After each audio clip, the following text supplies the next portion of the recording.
나는 주소 하나 없이 버려졌습니다. 새벽 4시 병실 문을 조용히 열었습니다. 지갑 하나와 10년 전 찍은 가족 사진을 품에 안고 비상구 손잡이를 잡는 손끝이 떨렸습니다. 얼마나 기다렸던 순간인지 모릅니다. 이 지긋지긋한 기다림을 스스로 끝내기 위해 움직였어요. 올해 76, 3달 전 가족의 손에 이 요양원으로 들어왔습니다. 그때까지만 해도 믿었습니다.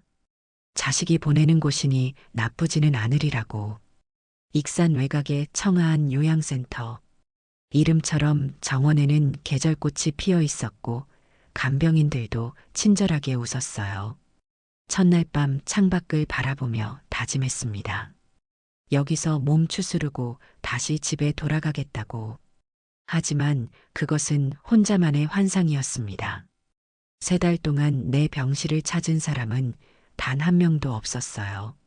전화는 받지 않았고, 편지는 반송됐고, 면회는 방역이라는 핑계로 가로막혔습니다. 나는 점점 세상에서 지워졌고, 결국엔 나조차 나를 잊을 뻔했습니다. 그들의 마지막 말만 붙잡고 버텼습니다. 요양원에 들어오기 일주일 전 밤 거실에서 뜨개질을 하고 있는데 안방에서 부부의 대화가 들려왔어요. 중순에 잔금 치고 바로 입주할 수 있대. 엄마한테는 굳이 말해야 돼? 어차피 요양원 가실 거잖아. 그 대화는 내 귓가에 모처럼 박혔습니다. 묻고 싶었지만 돌아온 건 얼버무리는 말뿐이었습니다. 아직 정해진 건 없다고, 주소도 미정이라고. 그렇게 나는 주소 하나 없이 요양원에 실려왔어요. 그날 밤 잠을 이룰 수 없었습니다. 내가 그들의 인생에서 정말 지워지려는 건가 하는 불길한 예감이 밀려왔습니다. 어렴풋이 들었던 기억이 남아 있었습니다. 부평 가구단지 근처 그 한마디만이 내게 남은 전부였어요. 매일 아침 같은 다짐을 되뇌었습니다. 명섭이 집에 간다. 반드시 간다. 전화를 걸어볼 수도 있었습니다. 하지만 차마 그럴 용기가 나지 않았습니다. 전화로는 쉽게 끊을 수 있잖아요. 지금 바쁘다, 나중에 연락하겠다 한마디면 끝입니다. 하지만 직접 앞에 나타나면 적어도 내 얼굴은 봐야 하지 않을까요? 전화는 끊을 수 있지만 설마 내가 찾아갔을 때 문전에서야 문을 닫을 수 있겠어요. 내 새끼가 그렇게까지 매정하지는 않을 거라고, 아직도 마음 한편에 엄마를 그리워하는 구석이 있을 거라고 믿고 싶었습니다. 아무리 미워해도, 아무리 귀찮아해도 76된 늙은 어미가 문 앞에 서 있으면 그냥 돌려보낼 수는 없을 거라고요. 큰아들 명섭은 한때 참 자랑스러운 아들이었어요. 하지만 어느 순간부터 달라졌습니다. 아내 눈치를 보기 시작했고 내 말에 대답이 짧아졌으며 엄마가 계시니까 우리가 힘들다는 말을 돌려서 하기 시작했습니다. 그럼에도 미워하지 않았어요. 명섭이니까, 내 첫째니까. 하지만 이곳에 있는 동안 단 한 번도 찾아오지 않은 것도 명섭이었습니다. 이제는 기다리지 않기로 했습니다. 주소 하나 없이 버려졌지만 스스로 찾아가 보기로 했어요. 그것이 내 마지막 희망이자 내 삶의 마지막 증명이었습니다. 큰아들 명섭은 한때 참 자랑스러운 아들이었습니다. 하지만 어느 순간부터 달라졌어요.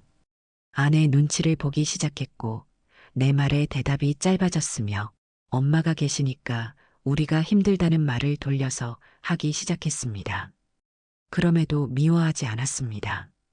명섭이니까, 내 첫째니까. 하지만 이곳에 있는 동안 단 한 번도 찾아오지 않은 것도 명섭이었어요. 이제는 기다리지 않기로 했습니다. 주소 하나 없이 버려졌지만 스스로 찾아가 보기로 했습니다. 그것이 내 마지막 희망이자 내 삶의 마지막 증명이었어요. 새벽 5시 요양원의 비상문을 빠져나왔습니다. 겨울 새벽 공기는 뺨을 얼릴 만큼 차가웠지만 그보다 더 서늘한 건 마음속 공허함이었습니다. 입고 나온 옷은 낡은 코트 하나, 손에는 낡은 손수건에 싸맨 지갑과 밴댕이젓 한 병, 그리고 10년 전 가족사진 한 장이 전부였어요. 택시는 길가에서 어렵게 잡았습니다. 익산역까지 8,000원. 지갑을 열며 이 돈마저 아깝다는 생각이 스쳤지만 걸어가기엔 너무 멀었습니다. 여든을 바라보는 다리에 새벽길은 너무 가혹했으니까요. 익산역 대합실에서 새벽 6시 첫 기차를 기다렸어요. 의자에 등을 붙이자 몸이 덜덜 떨렸습니다. 추위 때문만은 아니었습니다. 긴장, 두려움, 그리고 희망이 한꺼번에 몰려왔습니다. 명섭이가 날 보면 뭐라고 할까? 서윤이는 눈도 마주칠까? 혹시 명호 소식도 들을 수 있을까요? 사라진 지 12년이 넘은 막내 아들 명호. 그 아이 생각만 하면 지금도 가슴 한가운데가 푹 꺼지는 느낌입니다. 살아있긴 할까? 아니, 그 전에 아직 나를 기억이나 하고 있을까요? 부평 가구 단지. 그게 내가 가진 전부였어요. 주소도, 동도, 호수도 없었습니다. 하지만 기차를 타는 내내 스스로를 다그쳤습니다. 무작정 가더라도 거기엔 뭔가 있을 거라고. 4시간 넘게 기차를 탔어요. 창밖 풍경은 겨울 아침 햇살을 따라 서서히 밝아졌지만 내 마음엔 안개만 가득했습니다. 오후 무렵 부평역에 도착했습니다. 도시의 공기는 요양원과는 달랐습니다. 자동차 소리, 사람들 발걸음, 끊임없이 쏟아지는 방송음. 모든 게 정신없이 빠르게 흘렀어요. 그 속에서 나는 멈춰 있는 사람이었습니다.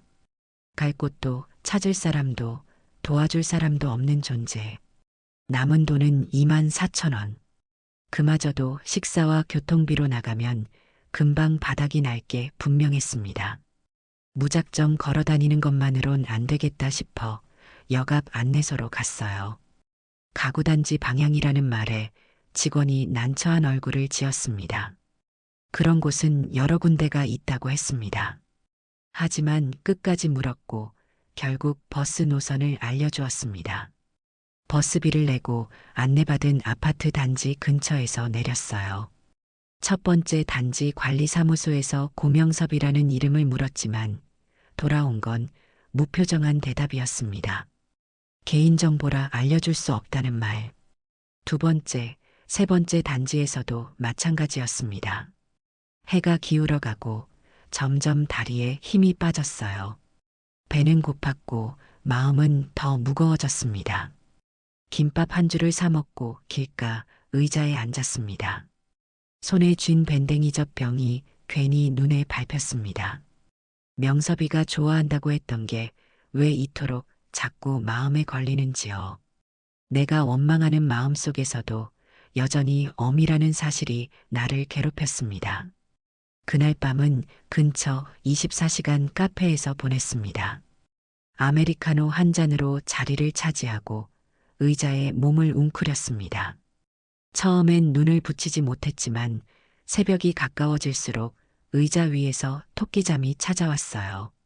그 짧은 잠에서조차 꿈에 명호가 나왔습니다.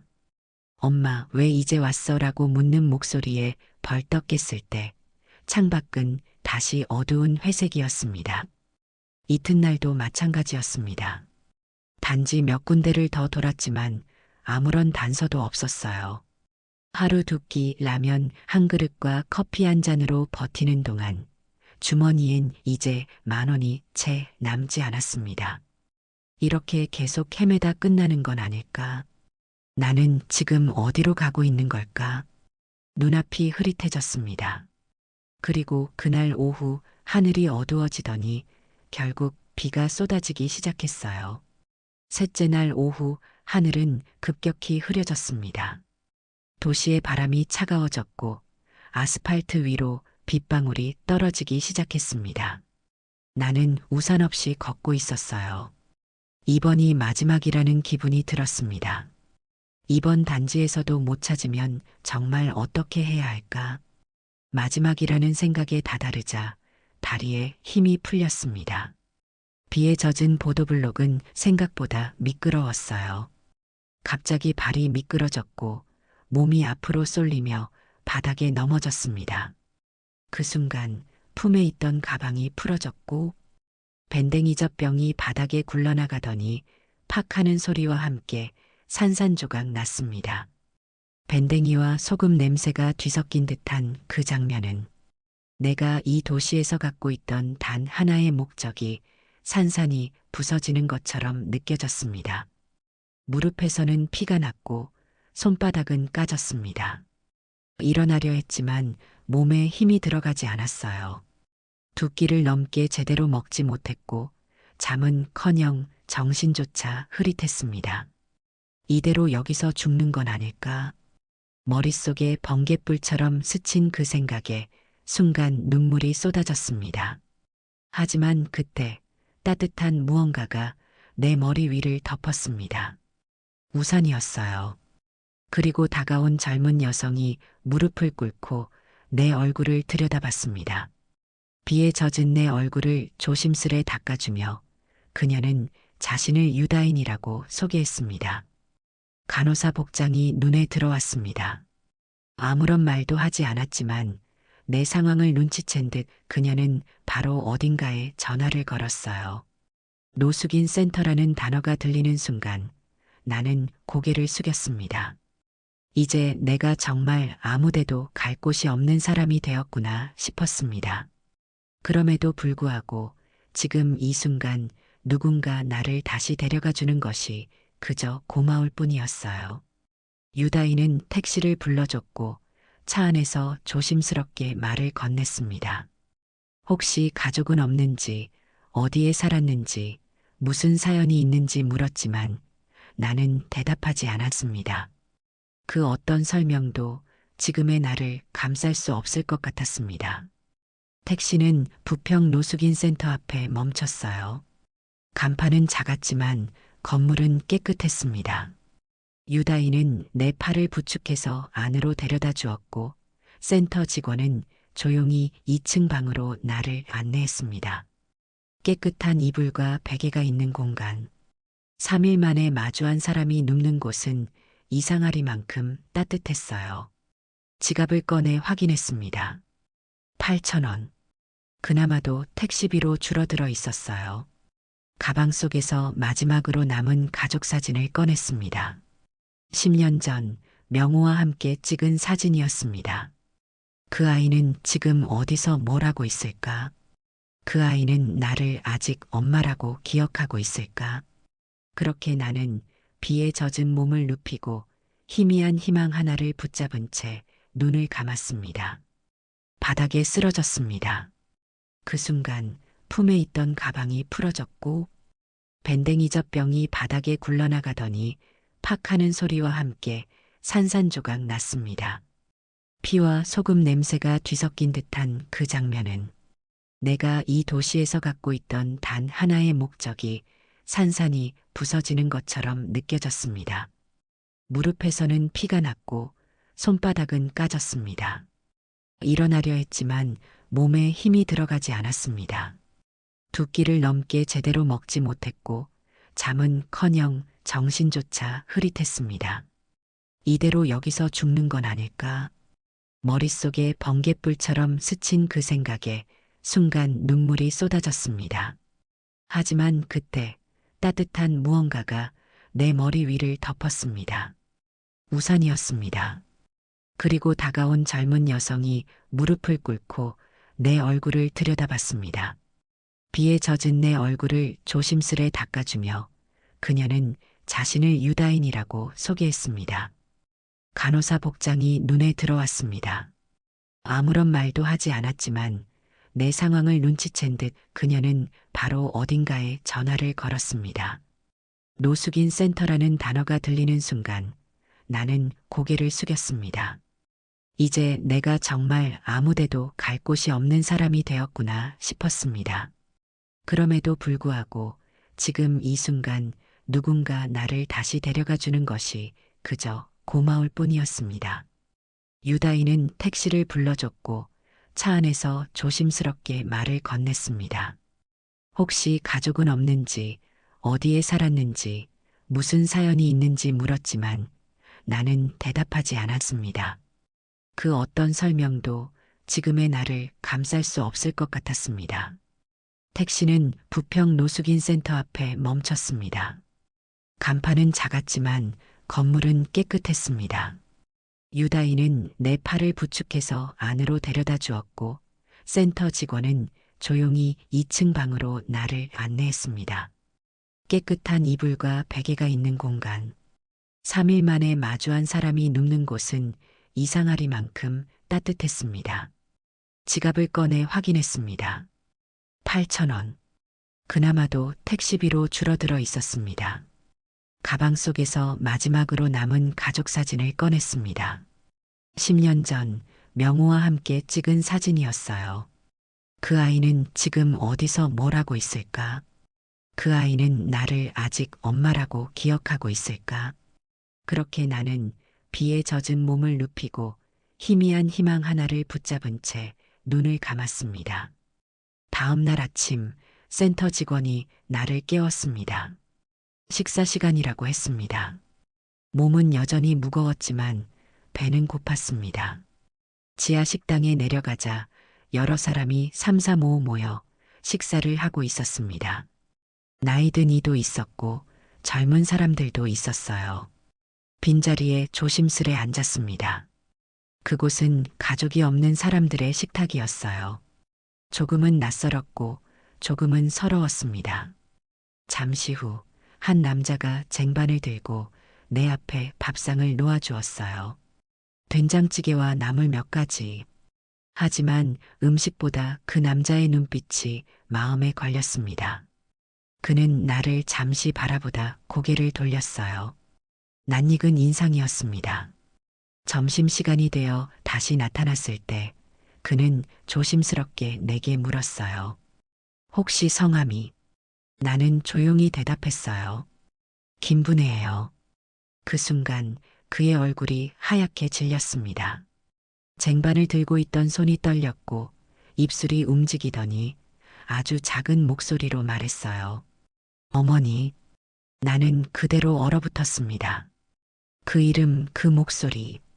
잊을 수 없었어요. 명호였습니다. 12년 전 세상에서 사라졌던 내 막내 아들이 내 앞에 있었어요. 쟁반이 손에서 떨어졌고 그릇이 바닥에 부딪혀 깨지는 소리가 울렸습니다. 명호는 내 앞에 무릎을 꿇었어요. 그리고 울었습니다. 나도 울었어요. 말없이 울었습니다. 이 순간을 어떻게 설명할 수 있을까요? 12년 동안 살아있는지조차 알 수 없었던 아이가 지금 내 앞에 무릎을 꿇고 울고 있었어요.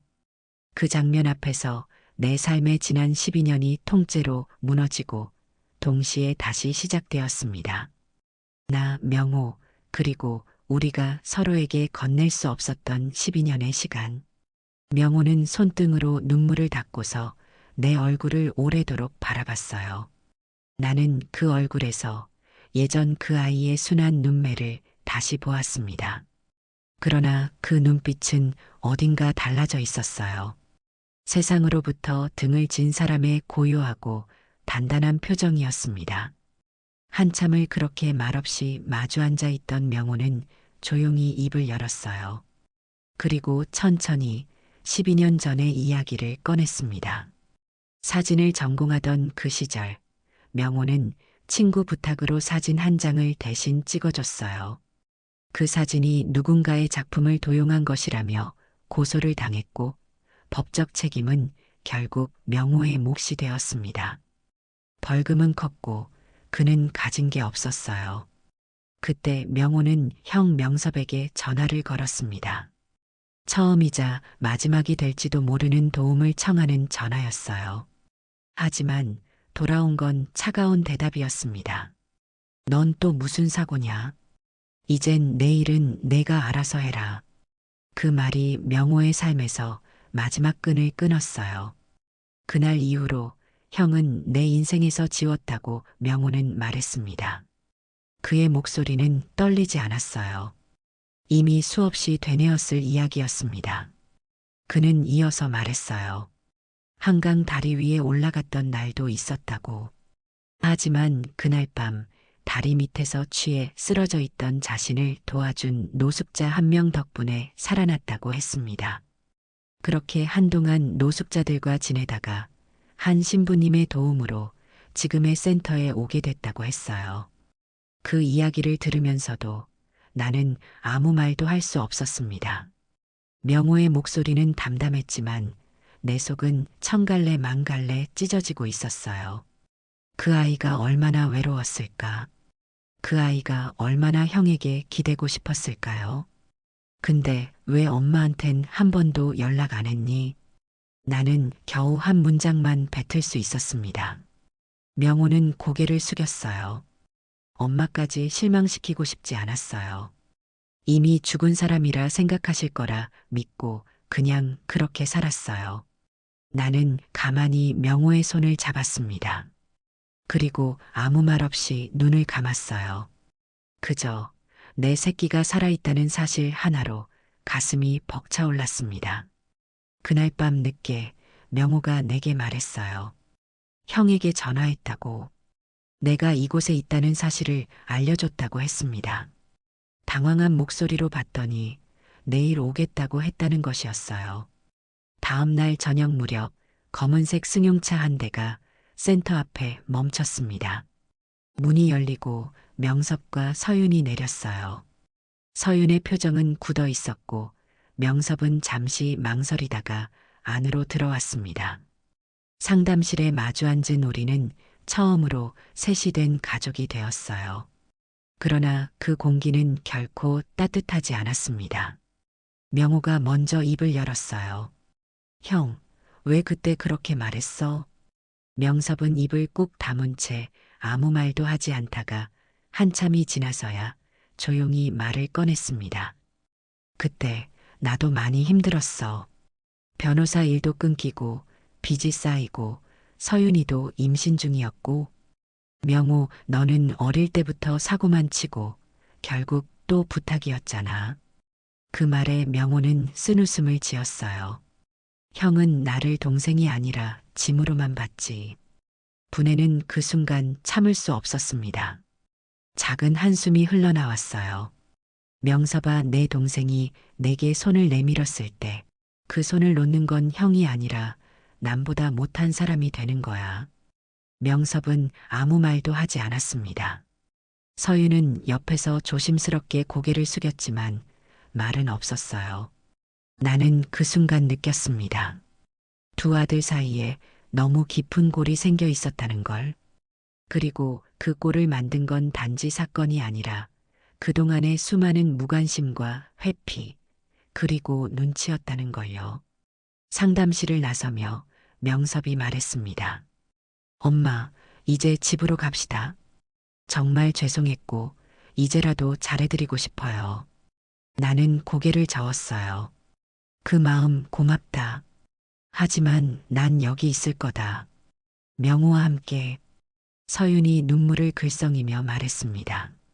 어머님, 저희도 많이 힘들었어요.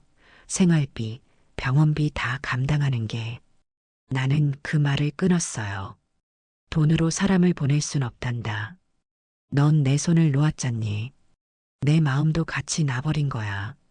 그 순간 방 안은 조용해졌습니다. 명섭이 겨우 입을 열었어요. 가끔 찾아뵈어도 될까요? 나는 차갑지도 따뜻하지도 않게 말했습니다. 내 마음이 그렇다면. 그렇게 그날 밤 명섭과 서윤은 돌아갔어요. 나는 문 앞에 서서 그들의 뒷모습을 바라보다가 작게 혼잣말을 했습니다. 나는 아직도 너희를 기다렸단다. 그날 밤 명섭은 집으로 돌아가지 않았습니다.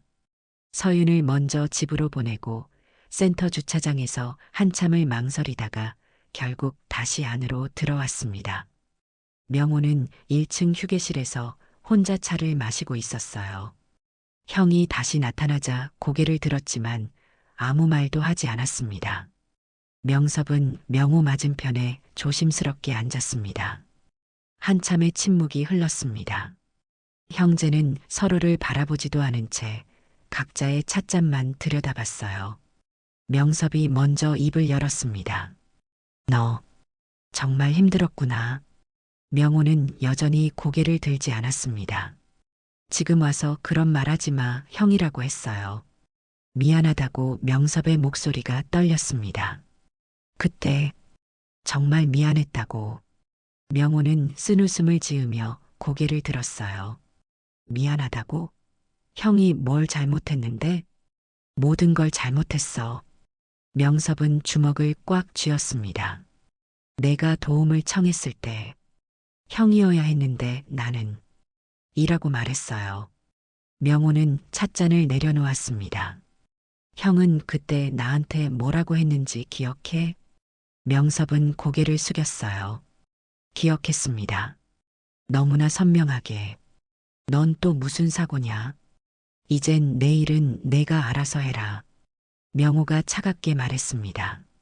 그 말 한마디로 형은 나를 완전히 포기했다고요. 그때 나도. 명섭이 말을 시작했다가 멈췄어요. 어떤 변명도 지금의 명호 앞에서는 의미가 없을 것 같았습니다. 하지만 명호는 기다렸습니다. 그때 형도 뭐라고 물었어요. 명섭은 깊이 숨을 들이쉬었습니다. 그때 나도 정말 막막했다고 말했어요. 그리고 명섭은 천천히 이야기하기 시작했습니다. 12년 전 자신의 상황을. 법무법인에서 잘리기 직전이었어요. 담당했던 사건에서 큰 실수를 했고 그 책임을 지고 사표를 써야 하는 상황이었습니다. 서유는 임신 8개월이었고 전세 보증금 대출 이자도 밀려 있었습니다. 그 와중에 내 전화가 온 거야.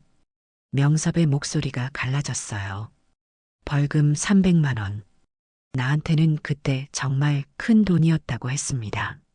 명호는 처음 듣는 이야기였어요. 형이 그때 그렇게 힘들었다는 걸 몰랐습니다.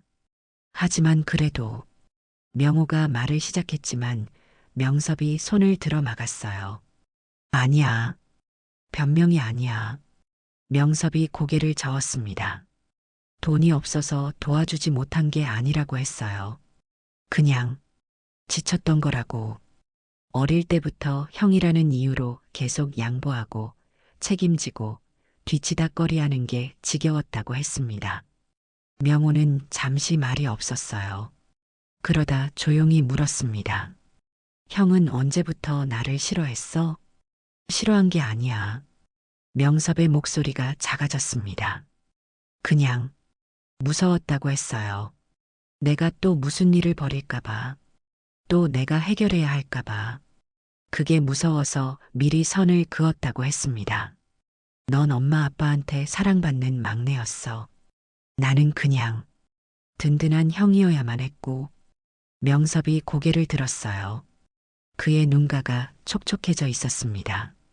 한 번도 내 나이대로 살아본 적이 없어. 항상 명호 때문에였거든. 25에 결혼할 때도 30에 변호사 시험 볼 때도 항상 내가 먼저였어요. 명호는 그제야 알 것 같았습니다. 형이 왜 그렇게 차갑게 변했는지, 왜 자신을 포기했는지. 하지만 여전히 서운했어요. 그래도 형이잖아. 그래, 형이지. 명섭이 눈물을 닦았습니다. 명섭과 명호가 다시 만난 지 일주일이 지났습니다. 서유는 그 사이 혼자 집에 앉아 많은 생각을 했습니다. 아이들이 학교에 간 오후 조용한 거실에서 시어머니에 대한 기억을 하나씩 떠올렸어요. 결혼 초기 부내가 새벽에 일어나 끓여준 미역국, 처자일을 낳을 때 밤새 간병해준 일들이 생각났습니다. 하지만 동시에 떠오르는 건 답답했던 순간들이었어요. 김치가 짜다는 말, 친정 엄마와 비교하는 중얼거림, 아이 교육에 대한 간섭들. 그때는 정말 숨이 막힐 것 같았습니다. 그래서 요양원 이야기가 나왔을 때 솔직히 마음 한편으로는 안도했던 것도 사실이었어요. 서유는 냉장고 문을 열고 밑반찬들을 바라봤습니다. 어머님이 담그던 그 깔끔한 맛이 그리워졌습니다. 자신이 만든 반찬은 아무리 해도 그 맛이 나지 않았어요. 아이들도 가끔 할머니 김치가 더 맛있었다고 말하곤 했습니다. 그날 오후 서유는 센터로 향했어요. 명섭 몰래였습니다. 과일 바구니를 들고 조심스럽게 문을 두드렸습니다. 분해는 명호와 함께 주방에서 김치를 담그고 있었어요. 어머님, 서윤의 목소리는 떨렸습니다. 분해는 손을 닫고 서윤을 바라봤어요. 차가운 표정도 따뜻한 표정도 아닌 그저 담담한 얼굴이었습니다. 들어와. 짧은 대답이었어요. 서윤은 과일을 놓고 어색하게 앉았습니다. 명호는 자리를 비켜주며 나갔어요.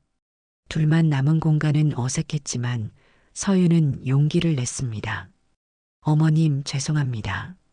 뭘, 모든 게 다요. 서윤의 눈에 눈물이 맺혔어요. 어머님을 요양원에 보내고 나서 처음 며칠은 정말 편했다고 했습니다. 집이 조용했고 눈치 볼 일도 없었고 아이들과 자유롭게 지낼 수 있었어요. 하지만 점점 뭔가 허전해지기 시작했습니다. 애들이 자꾸 할머니 찾더라고요. 서윤이 말했어요. 특히 둘째가 열이 났을 때 할머니가 해주던 죽이 그리웠다고 했습니다. 서윤이 한 수저 떠서 입에 넣더니 할머니가 끓여준 죽은 이렇지 않은데 죽을 다시는 먹을 수 없냐는 물음에 가슴이 뭉클했습니다. 분해는 가만히 듣고 있었어요. 서윤이 계속 말했습니다.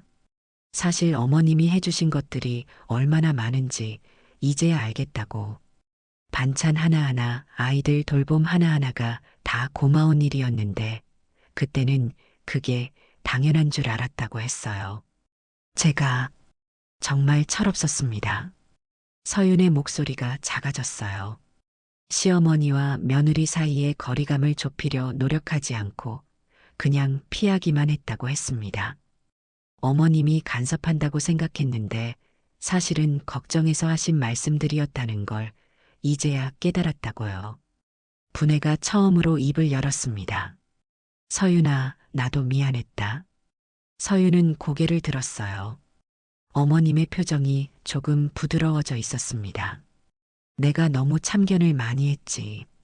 내 방식대로 하도록 두었어야 했는데. 분해도 반성하고 있었어요. 며느리를 딸처럼 생각한다면서도 정작 딸에게 하지 않을 간섭을 서윤에게는 했다는 걸 깨달았습니다. 서윤의 요리 솜씨를 인정하지 않고 자꾸 자신의 방식을 강요했던 것도요. 그래도 고마웠어. 내가 우리 명섭이 내조 잘하고 아이들도 잘 키워주고. 분해의 목소리도 부드러워졌습니다. 서윤은 울음을 터뜨렸어요. 그동안 쌓였던 서운함과 미안함이 한꺼번에 쏟아져 나왔습니다. 어머님, 제가 요리 좀 배워도 될까요? 서윤이 조심스럽게 물었어요. 아이들이 좋아하던 어머님 반찬들을 배우고 싶다고 했습니다.